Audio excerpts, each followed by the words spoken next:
breaking the boundaries of film, television, and comics to cross over into our world.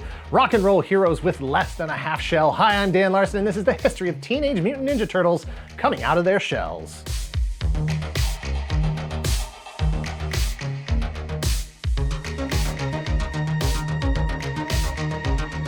Teenage Mutant Ninja Turtles Coming Out of Their Shells was a live-action musical stage show sponsored by Pizza Hut that toured the US from 1990 to 1991. It was inspired by the Ninja Turtle cartoon, toys, and comics, bolstered by the success of the 1990 movie, and sold over 3 million records in the process. Coming out of their shells refers to the Ninja Turtles' desire to get out and meet their fans in our world, the real world, and let them see the real Turtles, to find out who they are when they aren't ninja-kicking foot soldiers or battling Shredder across dimensions. Leonardo, Donatello, Raphael, and Michelangelo are taking the advice of their teacher and surrogate father, Master Splinter, that music can let you accomplish more than all the weapons in the world. To that end, the Turtles have written a full album's worth of songs that spell out in great detail their feelings on subjects like meditation, sewer surfing, self-improvement, positive thinking, expressing your emotions, and the power of pizza power. They're on a national tour to share their message with their fans, leaving behind the familiar sights and smells of the New York City sewer system, their homes, and everything but the clothes on their backs. And that includes their turtle shells.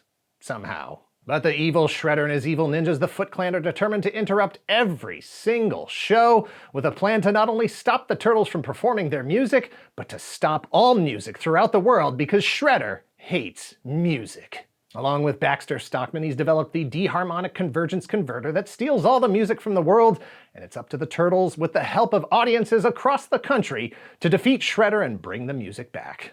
Thank you to 80stees.com for sponsoring this video. Click the link in the description below and use code TOYGALAXY to get 30% off your order today. What's the first thing that pops into your head when I say the 1980s or the 1990s? Don't think about it, just say it. 1, 2, 3. Rubik's Cube! Yes, they have that, or they had that, or they will have that. 80stees.com is constantly refreshing their inventory with officially licensed t-shirts featuring characters, quotes, and logos from cartoons, comics, TV shows, movies, wrestling, and music from the 1970s through the 2000s. So while I can't guarantee that everything you can think of will be in stock, I can guarantee that you'll always be surprised by the range of their selection. 80stees.com has something for everyone. Your favorite heroes like Batman, Spider-Man, Mega Man, Deadpool, and Wolverine, Voltron, both Lion and Vehicle, Star Wars, Stargate, old and older Battlestar Galactica, Motley Crue, Biz Markie, Pink Floyd, and Jimi Hendrix. Find the shirt that's right for you, the one that speaks to your interests, and lets the world know that there's no bigger fan of scratch and sniff stickers, Spam, or Kellogg's Fruit Loops than you,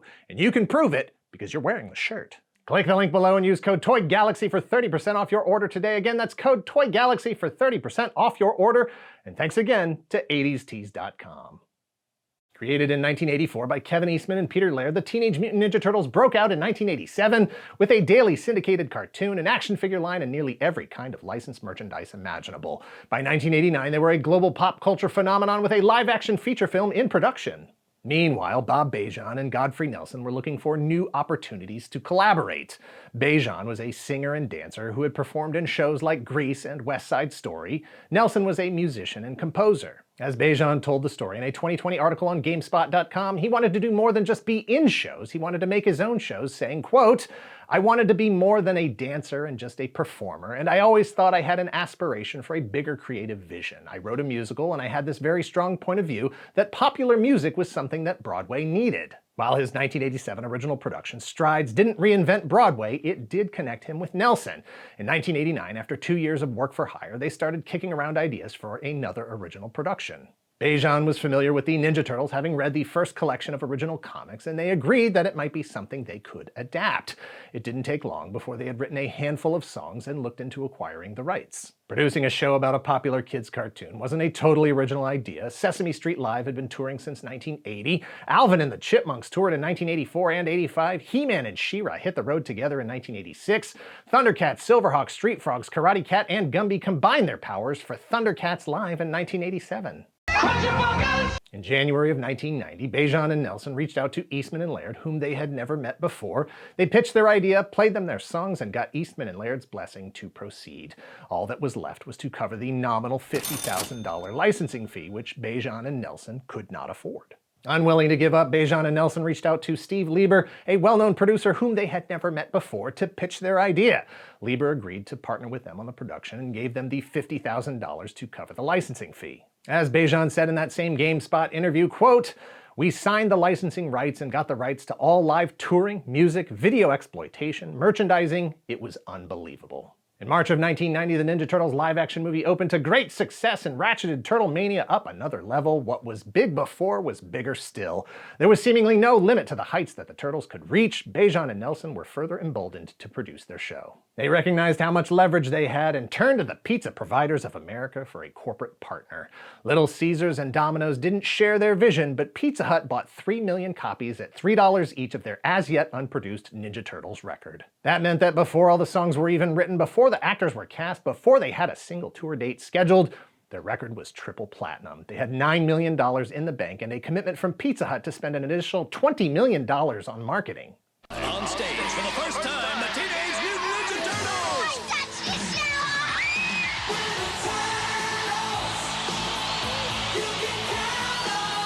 It's not the movie soundtrack, dudes. This is rock and roll. Now get your kids their hot new audio cassette and concert tour book for $3.99, only at Pizza Hut.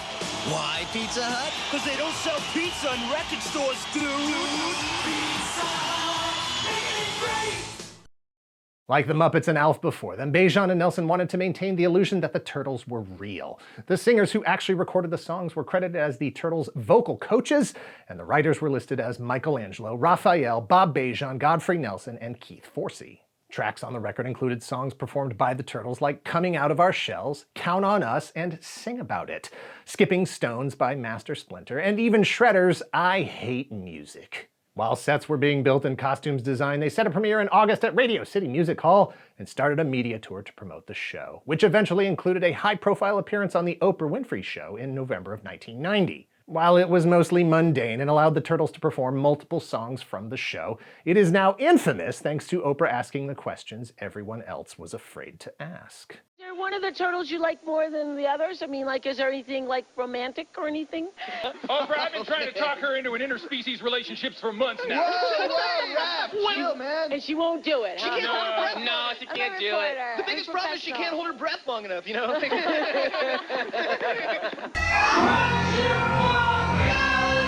One of the questions that Bejan and Nelson anticipated getting from audiences was, if the Ninja Turtles are indeed turtles, then where are their shells? Not just a clever name for the show itself, Coming Out of Their Shells referred to the fact that the costumes didn't have shells. During rehearsals, the brutal reality of performing a 2-hour concert in a full-body polyurethane turtle costume decked out with animatronics became clear. The actors couldn't survive the sweltering heat inside the suits, and a redesign was their only option. Initially, they intended the suit design to look more like the suits that were featured in the live-action movie, but were forced to make accommodations for the humans inside. To that end, the shells were removed, and in their place were even more rockstar stylings, additional glitter, armbands, and denim vests with shell patches on the back. Coming Out of Their Shells was written by Bob Bejan, directed by Thomas White, produced by Bejan, Nelson, Lieber, White, and Adrian Selby. Bejan himself was the singing voice for Raphael. Vocal coach. Nelson coached Master Splinter.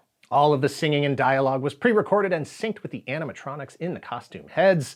Everything was choreographed, including pauses that allowed for audience members to respond when the Turtles asked a pre-recorded question, all in the service of maintaining the illusion of reality. The tour officially kicked off in September of 1990 at Radio City Music Hall in New York City with a debut performance that was simulcast on pay-per-view cable stations. That performance ended with a list of tour dates where the Turtles would be traveling over the next year. Additional dates were added, as were appearances on Live with Regis and Kathy Lee and Larry King Live. 1991 saw the addition of international performances including Mexico, France, Sweden, and Argentina. In March, a second live-action Ninja Turtles movie, The Secret of the Ooze, was released, delivering a new jolt of turtle power for the tour. In May, a second company began touring Six Flags amusement parks. In September, the final U.S. performance took place at the Saratoga Performing Arts Center in Saratoga Springs, New York. If you weren't around to catch the tour live back in the 90s, or you want to relive the experience to convince yourself that it actually happened, the Radio City Music Hall debut performance was released on VHS in 1990, as well as a 30-minute making-of video that showed the Turtles writing songs and working on the show that reinforced the idea that the Turtles are real. As of this video, neither have been officially released on DVD or Blu-ray. That said, you can easily find both here on YouTube. Saratoga Springs was the end of the first tour, but not the end of live-action Ninja Turtle performances. A new show called Gettin' Down in Your Town kicked off in 1992, a heavily scaled-down version of the previous show with new songs, fewer dates, less performers, and a simpler set. Once again produced by Steve Lieber and Bob Bejan, new songs included the title track Getting Down in Your Town, Pizza USA, and We Stick Together. Sing About It returns from the Coming Out of Their Shells record despite the fact that it wasn't actually performed in the first live tour. Written by Bejan and director Tom White, the new show replaced April O'Neil with fan favorite Casey Jones. Despite his defeat in the first tour, Shredder returned after tricking the Turtles into releasing him from interdimensional infinity. Casey is barely on model, even for a character like Casey Jones, just a skinny guy in a tank top and jeans, sporting a generic goalie mask that he never removes instead of his signature skull mask from the comics, cartoons, toys, and movies. Other than in-stadium merchandise like novelty nunchucks, light-up katanas, and Ninja Turtle masks, very little product was actually released tied to either tour. Between the merchandise that was already on the market and Pizza Hut's own promotions, it was more practical to capitalize on sales to ticket buyers. But the children of yesterday are the adult action figure collectors of today, and nostalgia drives everything, including nostalgia for things that have previously been derided as bad, or silly, or campy, or childish, or awful, or in 2020, NECA Toys shocked the world with a San Diego Comic-Con exclusive 4-pack featuring the Turtles in their Coming Out of Their Shells costumes, all 4 7-inch scale Turtles with their signature outfits, instruments, and headsets.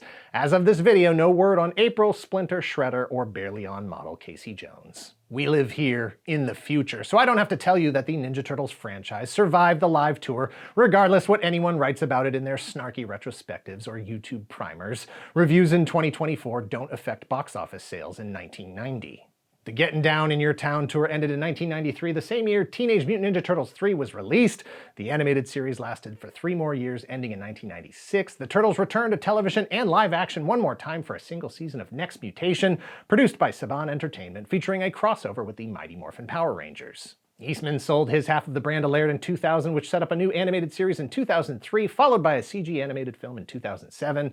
In 2009, Laird sold the franchise to Viacom, who gave it to Nickelodeon for 5 seasons of another new animated series from 2012 to 2017. They returned to live action with Michael Bay's 2014 and 2016 films, another reboot in 2018 with Rise of the Teenage Mutant Ninja Turtles, and most recently a substantial reboot in 2023 as they once again made their way to theaters in an animated feature called Mutant Mayhem. The exceptional performance of that film once again reset the brand for a new generation, and word on the internet is that Michael Bay is currently developing a live-action reboot as well.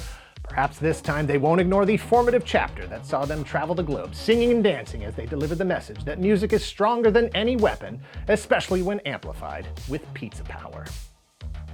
Thanks for watching. Please hit like, hit subscribe if you're not already a subscriber. Thank you very much to those of you who already are. If you're in the position to help the channel grow, if you would like early access to the videos ad-free as well as behind-the-scenes features, sneak peeks at upcoming projects, and exclusive monthly podcast about the show, please visit our Patreon at patreon.com/toygalaxy. We have a new shop for all your Secret Galaxy t-shirt, print, and pin needs. Check that out at secretgalaxy.shop. All merchandise is physically in stock and ready to ship, and let us know in the comments down below if you were old enough to have seen the Ninja Turtles live on any of their tours. I was a little too old at the time. That said, I did get to see Alvin and the Chipmunks live on stage in 1984. Literally just 3 actors in chipmunk mascot-style costumes with giant heads and everything. No attempt to make their mouths move or anything. It's amazing what an 8-year-old will fall for. They know almost nothing about how the world works. But it was still real to me, damn it. Cut.